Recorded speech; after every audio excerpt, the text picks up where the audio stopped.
cooking, but it's like the design is cooking. No, the design is like it's on purpose. Oh, yeah, I see it. But I'm like, oh no, it's good.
We got a great backdrop this morning. This is really good. It's great to be back in Brevard County. It's great to be here with you, and we're going to have a great bill signing today, which is really, really significant, and it's just yet one of many other things that we've been able to do this year, and we've got more to come. Before I get into some of that, I want to welcome the folks that we have with us today. We have our Director of the Florida Division of Emergency Management, Kevin Guthrie. Hopefully you won't be seeing him on TV this hurricane season, but we'll see. Jacqueline McLaughlin is a mother of 3 and a small business owner. Jeremiah Gonda is a father of 10, and they're all here, and he's a small business owner. We have Senators Mayfield and Wright. We have Representatives Soroy, Brackett, Tremont, and McLean, and I want to thank them for their role in helping deliver this piece of legislation here today. Before I talk about some of this,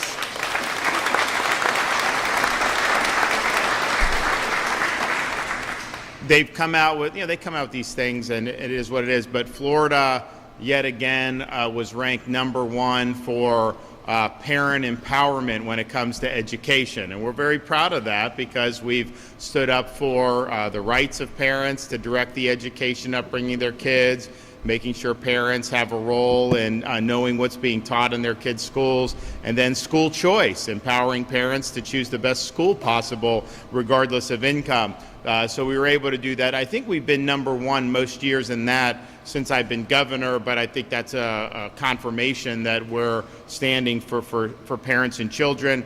And then there was another thing I started seeing this morning, U.S. News, Florida number one in education. And, you could tell, like, they didn't want to admit that. It was like, oh, well, they've been controversial in education, and yet the data is very clear that we're number one. Part of the reason...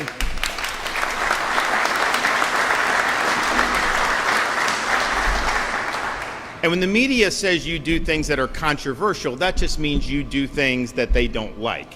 It doesn't mean it's actually controversial, because what we're doing, the vast majority of people know, is common sense, but that's just kind of how they cloak it. But maybe part of the reason we are number one in education is because we've been willing to take on those fights and win those fights on behalf of the people of this state. And that's whether it's making sure that our elementary schools aren't indoctrinating kids, whether it's making sure that we don't have some of the nonsense in history class where they distort history.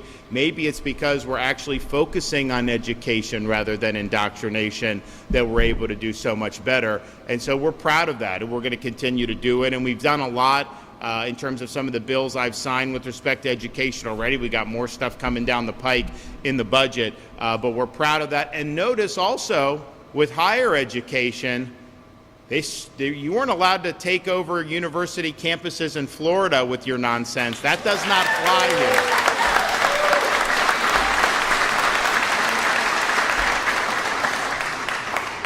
So we're going to keep doing that. Now, here we're going to talk about tax relief for Floridians and for Florida families. And it's important to do that, partially because we run big budget surpluses in Florida.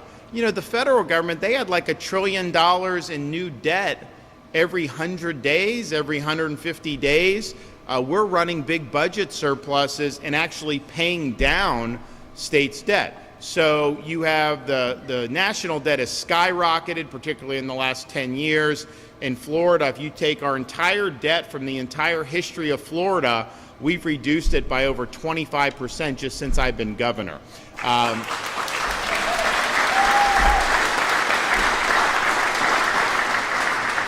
I got a friend of mine that's a U.S. congressman. He's very smart, MIT. So he created the national debt clock that they have in like New York City, where it's constantly being rung up, and he made it so that you had one he can wear on his jacket pocket, and it's like GPS and Bluetooth, and so it's constantly updating it. He charges it, all this stuff, and so he brought me one and gave me one, and I looked at it. I'm like, it's nice, but would you mind doing a debt clock for the state of Florida? Because it would be a lot different. Instead of counting up, that debt clock would be counting down. Imagine that.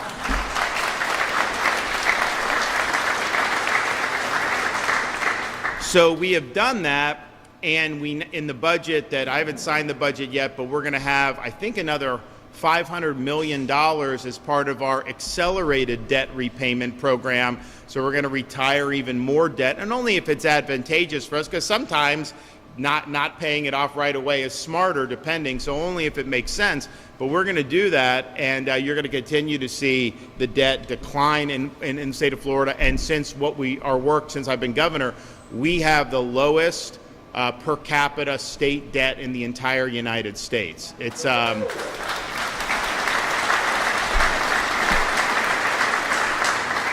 I think and this would never happen, so just like, but if somehow the state of Florida just sent you a bill for your share of the state of Florida's debt, I think it's about $600 per Floridian. If the federal government were to send you a bill for your share of the federal debt as an individual American, I think you'd owe over $100,000 to do that. So it's night and day in terms of what we're dealing with here. So we've been able to do that. We're proud of that. But as we've been paying down debt, we've also done really key investments that are important. We just did another big thing for the Indian River Lagoon restoration, and to continue that, which is really important. We've done Everglades. We've done things for Southwest Florida. mitigate red tide for the Gulf Coast communities. We've done things for blue-green algae. We've done really serious investments and improved Florida's infrastructure, particularly water infrastructure, in ways nobody thought was possible. We also, in terms of education, are running the best. We have all this school choice. They said, oh, you're not going to give schools money. And we have more funding than we've ever had in the state of Florida per pupil. We've also increased teacher salaries by billions of dollars since I've been governor, and this budget continues to do that, and we'll be highlighting that in the very near future. And then infrastructure. We've got all these people moving here, and some states just beg people to move to their state. We don't do that. I mean, it's a free country, but they're coming because they know it's a better quality of life and it's better governed. And so that just means that whatever it looks like on the roads, 2 years, 5 years, 10 years, you're going to have to plan for this. So we saw that. We already have places throughout Florida, particularly Central Florida, where there's bottlenecks. So we have put in $5 billion to accelerate projects in addition to what we're already doing. So we're moving projects up that weren't even supposed to start until next decade. We're starting them now, and you're going to end up completing these 7 to 15 years ahead of schedule. That's a lot of time saving people to sit in very bad traffic. So on infrastructure, we've been doing really, really well. And yet, with that, you're going to see a budget that is basically similar to last year's. We're not increasing spending overall because we're making prudent decisions. But when you're running big budget surpluses, you've got to be able to return some of that back to the taxpayers. And so that's what we've done, and that's what we're doing here today with our tax relief package. First, we have already started part of this, the toll relief. So we're doing another $500 million in toll relief. So all of our commuters this started on April 1st. All of our commuters on a monthly basis, they get a 50% reduction in tolls at the end of each month. You don't have to do anything. All you have is your pass. You go, they click you, and as you get a certain number of clicks, once you reach the threshold where we know you're a commuter, then they just reduce your tolls by 50%. Now, that is something that's a very big deal, especially in parts of Central Florida where there's a lot of tolls and people get hit with these tolls. So that's great. That's been very successful. We did that in 2023. We're now doing it again starting April of 2024, and that'll run for a full year, calendar year, from 2024, April 1st, all the way to the end of March of 2025. And that makes a difference, especially as gas prices are going back up. People need relief. So that saves families. Some families are saving hundreds of dollars just on toll relief because of what we've done. But we also, so that's $500 million. Then we have the bill I'm signing today, which is another $1 billion+ in tax relief for Florida families. House Bill 7073 adds to what we've done on toll relief to make the total savings for taxpayers in excess of $1.5 billion. And just to put that in perspective, before I became governor, we never even came close as a state to doing even $1 billion in tax relief. I think that the record was probably like $400 million, $500 million. We've done, just since I've been governor, close to $7 billion in tax relief for taxpayers, and that's across a whole range of things. I know we've got a big family here. Last year, one of the things we did, we made permanent elimination of sales tax for all baby items. Diapers, wipes, strollers, cribs, you name it, no tax if you're raising children in the state of Florida. That's a very good thing. That's very attractive. So here we're doing some new things, but also doing things that have been very successful in years past. So many of you know we typically do these sales tax relief holidays, which are very important for Floridians and for families. So our back to school relief is a 14-day holiday. It allows you to get no tax on many clothing items, school supplies, computers, learning aids, and that's something that really helps a lot of families prepare for school. We also do the disaster preparedness tax holiday. So disaster preparedness supplies for not just families, but also for your pets, that is tax-free so that you can prepare and have a plan. And we always prepare for the worst when it's hurricane season and hope for the best. If you've prepared and we don't get anything, you're not any worse off for it. If you don't prepare and then we get hit, well, then you could be in a situation where it's difficult. We also are doing for the whole month of July our Freedom Month. No tax on recreational items, no tax on things, fishing supplies, boating supplies, athletic equipment, you name it, tax-free for the month of July. That is really, really significant. We want to get people outdoors. We want them to have fun. And oh, by the way, last week I announced for all of Florida state parks, all 4 days of Memorial Day weekend, no entrance fee for Florida residents. You can go and enjoy all of our state parks. We think it's important that people are out there enjoying our great state.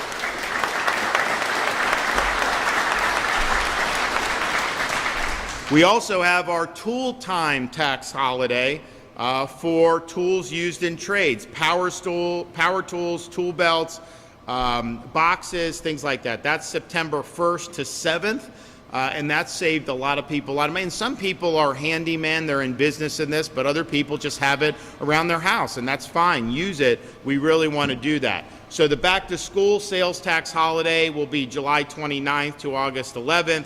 Disaster preparedness tax holidays, 14 days in both June and August, which is really, really significant. And of course, the Freedom Month is for the entire month of July, and we really like that. Now, we're also doing, in addition to the sales tax relief, in addition to the toll relief, we're also doing some additional types of relief, and these are not necessarily things we've done every year.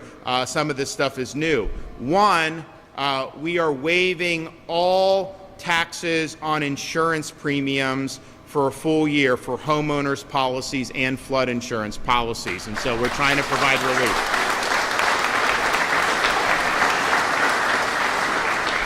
And that's in addition, we also did hundreds of millions in this budget, as well as on top of 400+ million we've done over the last 2 years for My Safe Florida Home. People can get grants to match, make home improvements, and they're able to get lower insurance rates as a result of those fortifications and improvements. There's a waiting list for the program, so the legislature put more money in. And so we're going to work through that and hopefully get it to where people who want it are able to benefit from it. Another thing that we're doing, child-focused tax credits. So we are now doubling the state's investment in the Strong Families Tax Credit from $20 million to $40 million. So this provides tax credits to companies that make charitable contributions to child welfare organizations. And we've got a lot of great organizations. The First Lady, through Hope Florida, is working with a lot of these organizations to help serve communities, but particularly to serve mothers with young children, and it's made a big impact. So I think this tax credit will help fortify those efforts. Another great idea is there is now a new tax credit for employers who operate or support a child care program for their employees. So child care has been really, really difficult. It's expensive, and there's not enough options for a lot of parents who are working. So now you can have an employer get a tax credit if they're providing child care on the site, or if they're doing a program where they're helping their employees get the child care that they need. So I think this is very smart. I think it's going to make a difference. We're also doing tax relief for automatic return filing extension for sales tax and corporate income tax in certain emergencies. Kevin may talk a little bit about that. We are also creating a corporate income tax credit for businesses that hire Floridians with disabilities. And so this is 3 years, $5 million a year. And if you look at some companies that have done this, like Publix, they're providing opportunities for all these great people, that have unique abilities and have certain challenges. And these are very productive citizens, and they do a great job. And so now you're going to be able to benefit on this tax program if you're a company that's been willing to do that. But Publix and some other companies have shown this is really good thing, and it's something that's made a difference in so many families' lives. And then finally, we're limiting the doc stamp tax assessment for reverse mortgages. Do they still have those reverse mortgage commercials? They used to have them on a lot, I know that. But nevertheless, it's important to limit taxes there. So this is a very substantial package. This is something that's going to make a difference for a lot of Floridians. We're excited to be able to do it. Look, the federal government has borrowed, printed, and spent trillions and trillions of dollars, far beyond what they should have done over the last many years. We know that. When they were doing it, there were a lot of people saying, you are going to have inflation. When the Fed was printing so much money, people were saying, you're going to have inflation, and that's exactly what's happened. And so that has been an invisible tax on every American. People are paying more for groceries, they're paying more for goods, paying more for services. That's just what happens when you have this type of inflation. Interest rates over 7%. Affording a home today, compared to 5 years ago, your mortgage payments for a similar house are like twice as much on a monthly basis because of the inflation and because of the interest rates. I can guarantee you most people's incomes have not gone up 2 times since then. So it's been very difficult for a lot of people. Now, we don't control the Federal Reserve in Florida. We don't, Lord knows we don't behave like Congress behaves, and we don't control the printing presses up there. So we have to just play the hand we're dealt, given what's happened in Washington. So we've taken a lot of steps over these past 3 years in particular to provide relief for Floridians to help get them through this period of Biden inflation. So I thank the legislature for stepping up. Thank you for what you did. We're going to hear from some other folks before I sign the bill. So we'll start with Kevin Guthrie.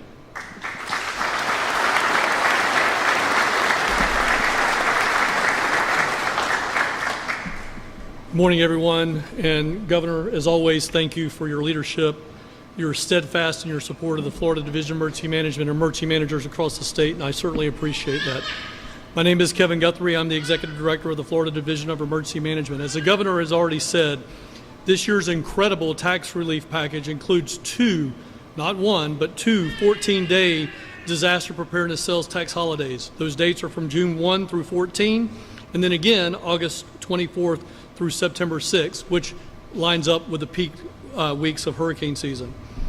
Some examples of the eligible tax-free items include reusable ice at $20 or less, flashlights and lanterns at $40 or less, batteries, fuel tanks, radios costing $50 or less, tarps and ground anchors or tie-down kits costing $100 or less, coolers, portable power banks costing $60 or less, smoke detectors, fire extinguishers, carbon monoxide detectors costing $70 or less, and one of my personal favorites that we saw an increase this year on is generators costing $3,000 or less. That's up $2,000 from last year's legislation. So again, Governor, thank you, and the legislature, thank you for everything that you're doing for us there on these tax-free holidays. The holidays also include several items related to the safe evacuation of household pets. Do not forget that your pets are a part of your family too. You can find a full list of disaster preparedness supplies included in the 2 14 tax-free holidays at floridarevenue.com/disasterprep. Now let me talk about preparedness for just a second. With the 2024 hurricane season right around the corner, right now is the best time to finalize your preparedness plans, identify what you need for your kit, and then take advantage of the tax holiday June 1st through 14 to prepare that kit. We know that there are many predictions for a very active hurricane season. I don't want any of you to get focused on that. I want you to get focused on your family and just one. That's all I need you to do. Let my team worry about the big hurricane season, the multiple disasters that may or may not come our way. That's what we're there for. That's what the governor's put me in this position to do. I also want to take a moment and share some key disaster preparedness tips that we at the division promote year-round. Number 1, make sure you have ways to receive weather alerts. Make sure you have an app on your phone, subscribe to your local county, Brevard County. If you live here in this area, they have a local network that identifies you of what is going on in your area. Obviously, the State Division of Emergency Management has it as well. Next, prepare an emergency kit. For a full list of what you should put in your kit, go to floridadisaster.org/kit. Make sure that you have 7 days worth of supplies. We've upped that in the past from 3 days to 7 days. We want you to be able to be self-sufficient for up to 7 days. The third one we want to let you know about is know your home and know your zone. Many times in Florida, especially if you go back to Hurricane Irma, we over-evacuate by millions of people. They do not need to evacuate. So please know your home. If your home in Florida was built after 2004, you're most likely at 115 or 125 mile an hour sustained winds. Therefore, if we have a hurricane that is less than that, you don't need to evacuate. You would only then need to evacuate for water. So look at the storm surge, know what your evacuation zone is. For you guys that are new to Florida, an evacuation zone is not a flood zone. They are two separate issues. Make sure you know what your evacuation zone is. So again, floridadisaster.org/know. Important records and documents, you're going to want to make sure you have those. Make sure you have your birth and marriage certificates, social security cards, passports, wills, deeds, insurance documents in a safe deposit box or in a waterproof location, or better yet, carry them with you when you evacuate. In conclusion, I do want to say thank you, Governor. Thank you, Legislature, for everything that you do for the Florida Division of Emergency Management and the Floridians to take necessary preparedness steps. And just before I finish, Governor, I know that you know this, but there has not been a governor. I've been in this job now for 34 years, not with the state, but in public safety for 34 years this October. I've gone through a lot of governors. I worked for 2 governors. There is not a governor that has done more for emergency management and public safety in this state than this gentleman right here.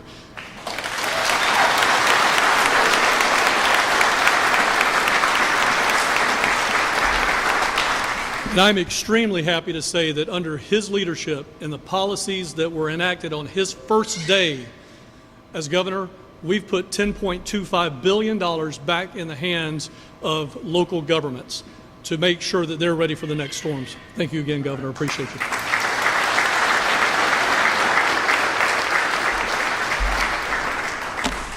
Yeah, I mean, if you look at Florida, we obviously, first, when they say busy, they always say that we don't know. I mean, you just don't know. You got to prepare. And here's the thing, you could have a busy hurricane season and nothing could hit Florida. You could have a low hurricane season and have one hit us. So it really, whether it's high or low, it's really a question about be prepared, and you never know what's going to come our way. We've had some close calls on the east coast of Florida.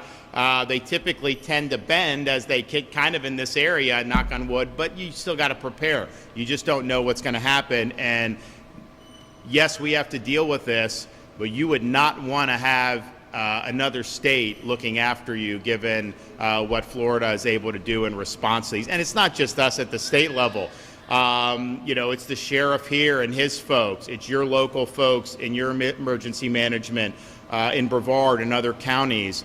We've got a lot of great people that are involved in this. That's why you look at something like Hurricane Ian, Category 5, that not only hit Southwest Florida, swept across the entire midsection of the state, millions and millions of people without power, and it was the fastest power restoration in the history of major hurricanes. I can tell you, if that happened in some other states, there would have been people without power for like a month and a half. And instead, most people were within 48 hours, 72 hours. And then when there were some places in Fort Myers that was taking a little long at Cape Coral, we helped surge more people there to get that done. So that's just something that we think is important, and we're happy to do it. Hopefully we don't have to do it this summer, but we'll be prepared. But if you look at like Southwest Florida with Ian, it used to be you get hit with a Category 5, like you're wiped off the map and you never recover. Look, they had a lot of damage, don't get me wrong. But I mean, it is booming there. People are investing there. They're doing all this. So these things take time, but there is no question that area is going to be very, very strong for many, many years to come. And that's really what it's all. And I don't think, if we hadn't rebuilt the bridges, if we hadn't have done all those things very quickly, gotten the power back on, who knows what would have ended up happening. So Kevin's done a great job. His team's done a great job. And as I said, hopefully you can have an enjoyable summer without seeing his mug on your TV set. And if we're able to do that, then you're probably going to be okay. I'd also just, we're here at Gators Portside. I want to thank them for hosting us. I mean, they've got really fantastic stuff here. So if you haven't been, it's definitely worth doing. We're here in Port Canaveral. I know they'd love to see you. So take some time if you're in the area and stop by.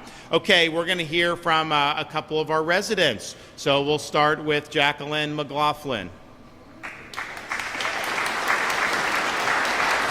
Hi, good morning. Thank you, Governor. What an honor it is to be here today with the greatest governor, I think, in the country, in the free state of Florida, talking about our favorite thing, tax relief. I'm Jackie McLaughlin. I see a lot of friendly faces out here today. I am been in Brevard County. I've lived in Florida my whole life, but Brevard County since 1992. My husband, who would have normally been here with me, but we have family business, he's working up in Titusville. He was born right here, as were all three of our daughters. I still had two. We went to Titusville High School. I see some Titusville High alumni in the crowd today too, so go Terriers. And we still have two kids currently here in Brevard schools.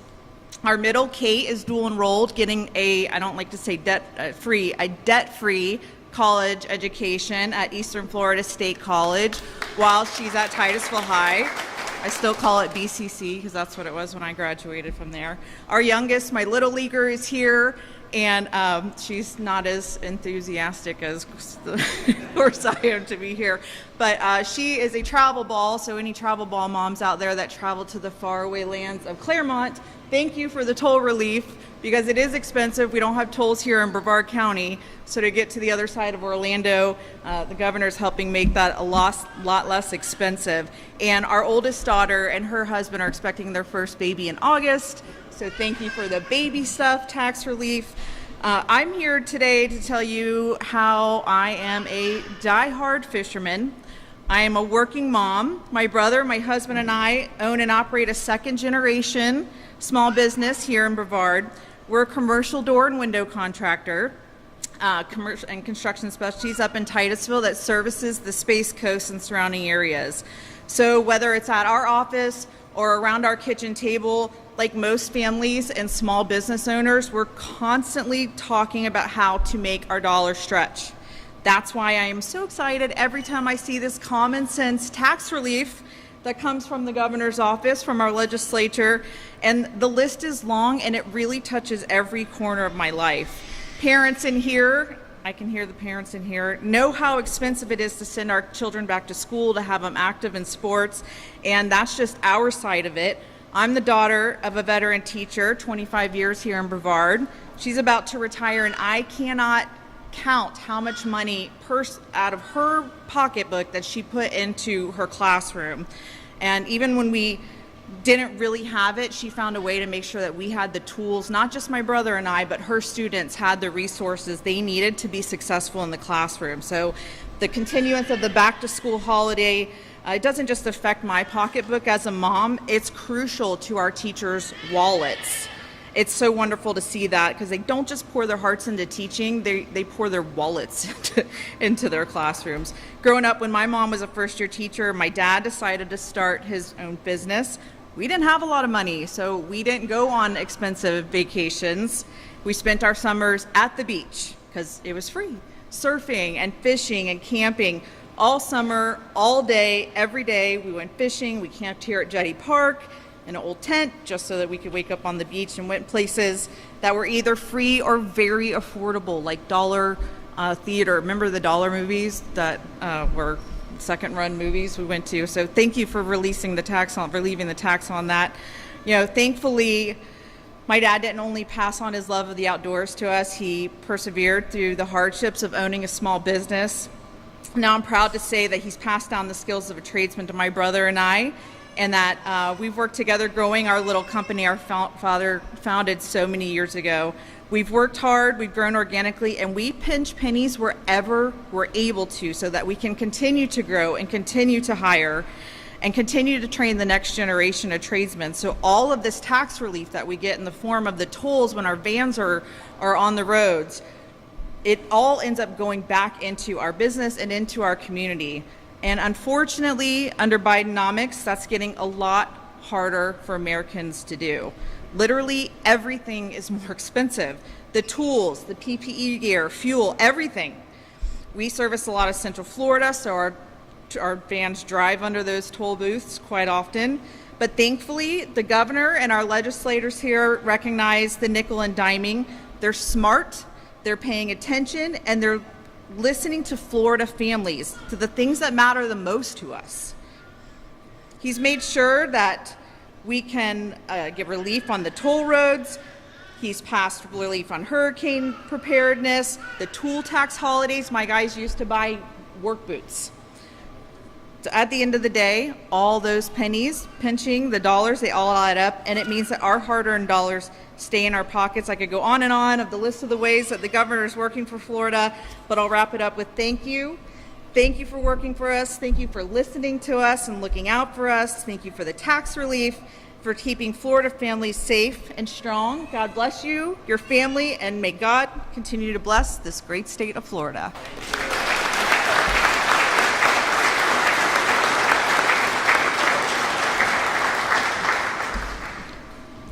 Thank you, Governor DeSantis. Thank you, Sheriff Wayne Ivey, my boss. It's an honor to be here. It's an honor to work for the Brevard County Sheriff's Office. Honor to represent families, big and small, all across Florida. And I'm grateful for the opportunity to share with you how my very large family is going to directly benefit from the Freedom Sales Tax holiday this summer. So as you know, my family, we're a big family. We're taking about 2 rows over there. I've been married for 21 years to my incredible wife, Laura, and the Lord has blessed us with our 10 beautiful children. Yeah. One of them is particularly loud right now, but that's okay. So we've lived in different places, but we have spent most of our time, our marriage, living right here in Florida. So Florida means so much to us. We're a big family, and we own a small business. We own and operate Full Armor Krav Maga, which is a self-defense school located in Melbourne, Florida. When we're out and about, you can imagine the reactions we get, especially all of our kids trailing along with us. The reactions from people, the big wide eyes, the mouths and jaws drop to the floor. And we get asked all the time, how do you do it? How do you make this happen? How do you manage such a big family? I work for the sheriff, so robbing the bank is just not an option. But really it comes to 2 important things. Quality time, the time we spend together as a family, growing and strengthening that family bond, and raising our children with a strong value system. So enjoying quality time, how do we do that? For us, we love to be outside. We love the outdoors. We love camping, we love fishing, and you can imagine the cost that comes with those type of activities with a family our size. We love traveling across the state and visiting all the state parks, and we especially love swimming in the beautiful freshwater Florida springs. But that means a lot of inner tubes. And I gotta tell you something, every one of my kids need their own inner tube.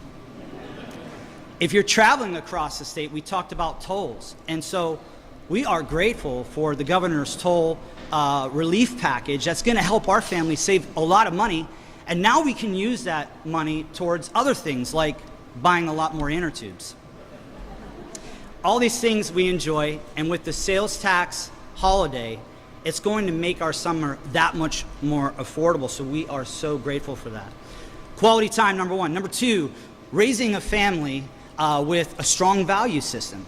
And one way we do that is homeschooling, education. We can reinforce the values that we want to teach to our children. That's important to us. But if you do that right, and if you do that with excellence, it comes with a really big price tag.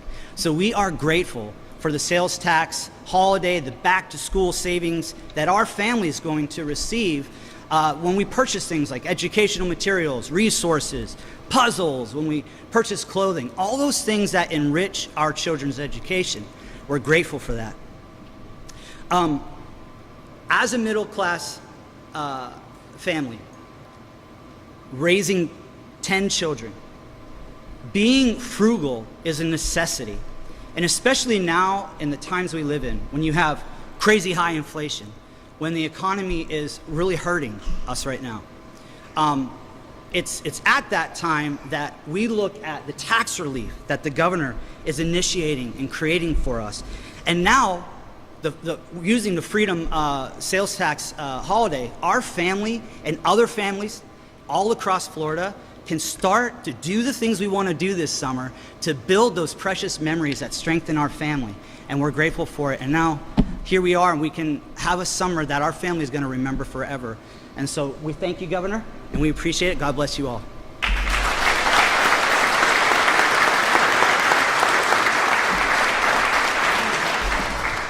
Well, thanks for that. We're excited to be able to sign this into law, and we're really thankful to be here, in Brevard. This is a great place to live. I mean, this is a great quality of life. You're going to be safe when you have Wayne Ivey as the sheriff, and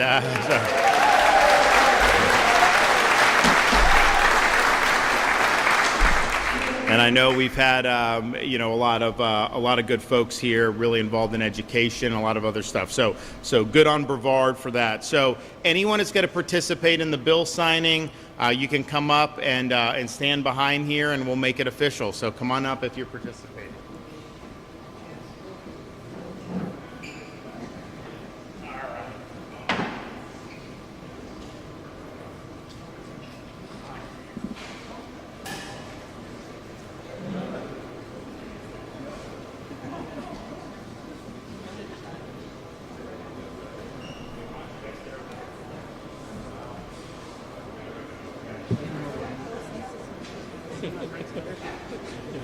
We love doing that. It allows me to get a little bit less formal instead of this. It really allows us to get out there and really. Now this May is the 6th of May? 7th? 7th?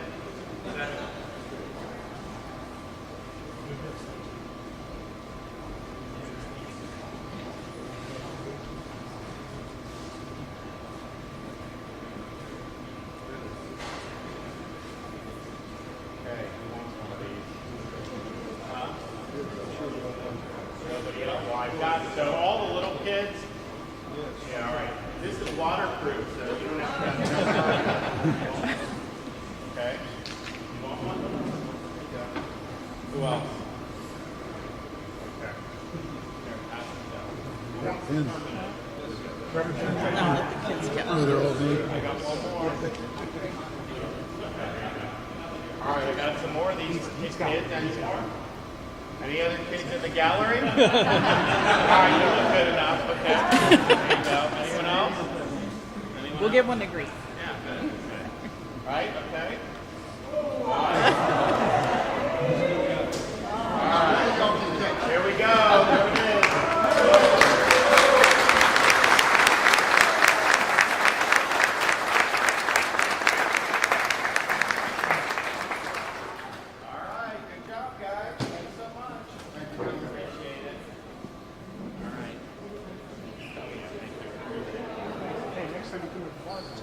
I know, we should. Safe travels, Governor. Yep.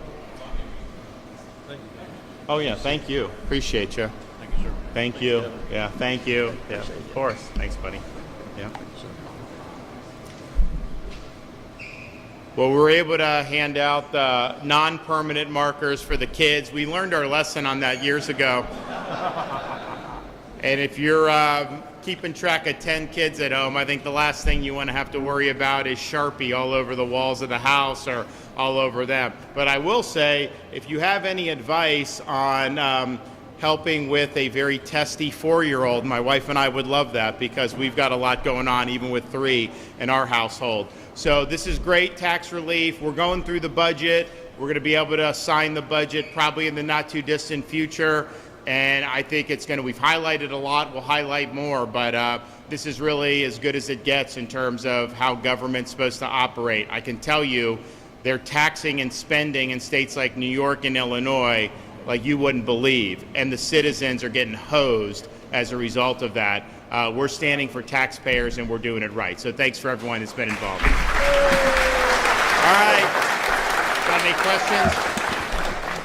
Does anyone have any questions? Governor, are there suggestions that you might call a special session? Are you planning on calling a special session, and what would the subject be? So I have no plans to call a special session. I've been asked, would you do more immigration? Of course I'll do more immigration. Would you do this? Of course I will. whether that's a special session or not. But I am for some of the things that people have been talking about, but we don't have a plan necessarily to do a special session.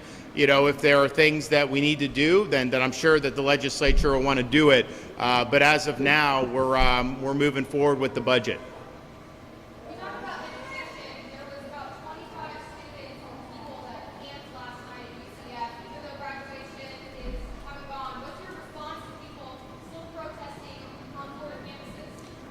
Well, you can say what you want. You can have your beliefs. You can even protest within normal limits, but you can't commandeer property that doesn't belong to you. You cannot disrupt the operations of a university, and you can't weaponize your protest to attack other people. So if they're just simply protesting, that's one thing. I don't know what all went on there, but they should not be able to camp out on university lawns. I know they tried to do that at UF and FSU, and they got escorted out very quickly. That's what should happen at Florida universities. The inmates do not get to run the asylum here. Thanks, guys. See you later.